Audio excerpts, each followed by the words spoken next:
in every side is not allowed. আহত হলেও সিংহের মতো লড়াই করে যাচ্ছে মধ্যপ্রাচ্যের শক্তির স্তম্ভখ্যাত ইরান। শুধু স্থল ও আকাশপথেই নয়, জলপথেও প্রতিপক্ষকে কোণঠাসা করতে কোমর বেঁধে নেমেছে আয়াতুল্লাহ খামেনির আদর্শে উজ্জীবিত তেহরান।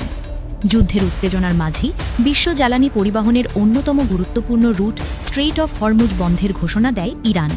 পরবর্তী নির্দেশ না দেওয়া পর্যন্ত এই প্রণালী দিয়ে কোনো জাহাজ চলাচল করতে পারবে না, এমন ঘোষণা আসে।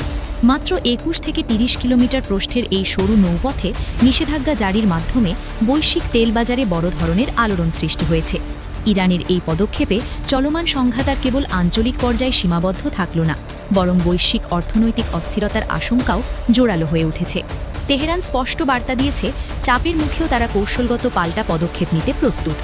ইরানে সামরিক উত্তেজনার খবরে যখন বিশ্ব ব্যস্ত, তখনই নিজেদের কৌশলগত অবস্থানের অংশ প্রকাশ করে ইরানের ইসলামিক রেভলিউশনারি গার্ড কর্পস বা IRGC এর নৌবাহিনী। VHA ফ্রিকোয়েন্সিতে সম্প্রচারিত এক বার্তায় জানানো হয়, পরবর্তী নির্দেশ না দেওয়া পর্যন্ত স্ট্রেইট অফ হরমুজ ব্যবহার করে কোনো জাহাজ চলাচল করতে পারবে না। এই ঘোষণার প্রভাব পড়ে সঙ্গে সঙ্গেই। প্রতিদিন বৈশ্বিক তেল পরিবহনের প্রায় ২০% এই প্রণালী দিয়ে যায়। কাতার, সৌদি আরব, ইরাক, কুয়েত ও সংযুক্ত আরব আমিরাতের মতো বড় তেল রপ্তানিকারক দেশগুলো মূলত এই নৌপথের ওপর নির্ভরশীল। কয়েকদিনের জন্যও প্রণালীটি বন্ধ থাকলে তেলের দামে বড় ধরনের উল্লম্ফন ঘটতে পারে বলে মনে করছেন বিশ্লেষকরা।